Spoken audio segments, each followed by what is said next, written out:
So Iran's president slamming the White House for saying that it will let Congress look over the terms of any nuclear deal before it is signed. So you've got about 2.5 months, June 30th, until this final agreement is expected to be finished with Iran, if it gets there. President Rouhani arguing that this is not, however, a deal with just the United States and Tehran. He says he's got 4 other countries that he has to agree with on this as well. And he says that for Iran, the sanctions must be gone in order to sign that deal on June 30. So that is problematic. And our next guest is writing his own proposal to make sure that an agreement that we get is a good one. He wants to lay his own ideas out there. South Carolina Senator Lindsey Graham is on the Armed Services Committee, and he joins me this morning. Senator, good to have you back on the program. Welcome. Thank you. Good morning. So Rouhani is giving a very different version of this deal than what we're hearing about from John Kerry, and what John Kerry was convincing members of Congress, or trying to, is the reality here. He says, look, we can't have any sanctions. We're not going to sign anything unless you lift all of the sanctions against us, and we will never agree to spontaneous investigations or inspections of any of our facilities. So how could we possibly sign a deal that says either one of those things? Well, I think that would have a hard time getting through the Congress. But here's the one thing I want to tell the President of Iran, in case he's watching your show. Here's the way our system works. President Obama didn't let us review this deal. We insisted that we review the deal before we agreed to lift congressional sanctions that we created. So the President of Iran needs to understand that congressional sanctions were passed in a bipartisan fashion, 100-0. And the bill that was recently passed, 19-0, out of the Foreign Relations Committee, requires us to vote on the deal before we agree to lift congressional sanctions. Right.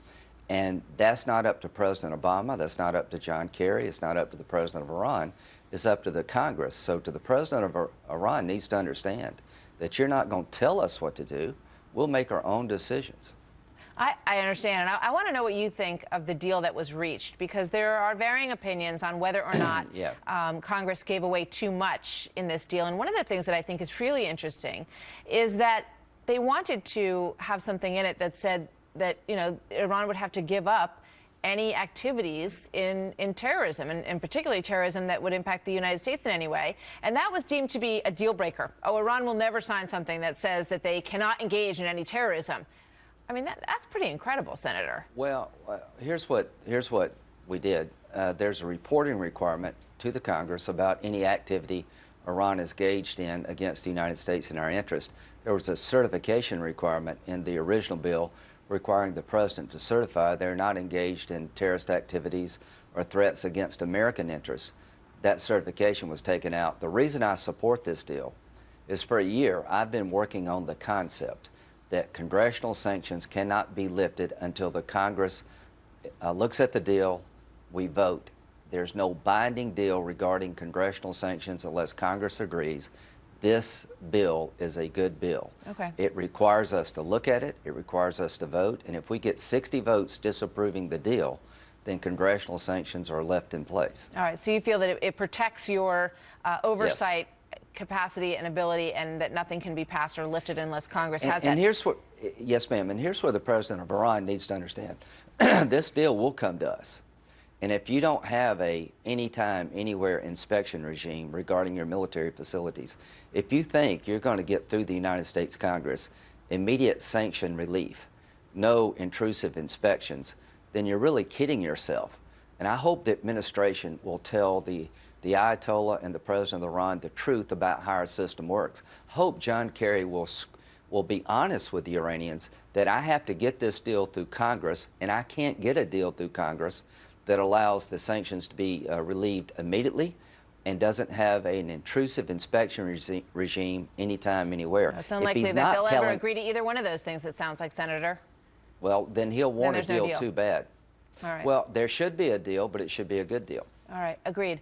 I want to ask you a couple other questions quickly about Hillary Clinton. We were just talking to Congressman Darrell Issa about her email situation and the letter that he wrote asking her if she had a personal email address that she dealt with at the State Department. Your thoughts on that? Well, here's where she's, one, the last 2 people on earth I would allow to self-police would be Bill and Hillary Clinton. She needs to turn over the server to have some independent group to look at what actually was done. If you can find one email from her private account to somebody in the State Department's private account talking about business, she is in trouble because she said all the emails that were erased were about her personal family situation, personal in nature. If you can find one private email sent by Secretary Clinton to her chief of staff or somebody inside the State Department to their private account talking about State Department business or Benghazi, then everything she's told us is a lie. But it doesn't sound like you're ever going to get that server. I just asked Darrell Issa that question. He said it looks unlikely. It is really outrageous that she could set up a system outside the rules and regulations of the State Department, erase everything within that system. The whole system was designed to avoid this particular situation. If she gets away with this, then shame on us all, because we're letting her get away with something that nobody else in the world would be allowed to do up here in Washington. Nobody in the State Department. That's got to end when it comes to the Clintons. All right. Senator Lindsey Graham, thank you, sir. Always good to talk to you. We'll see you soon.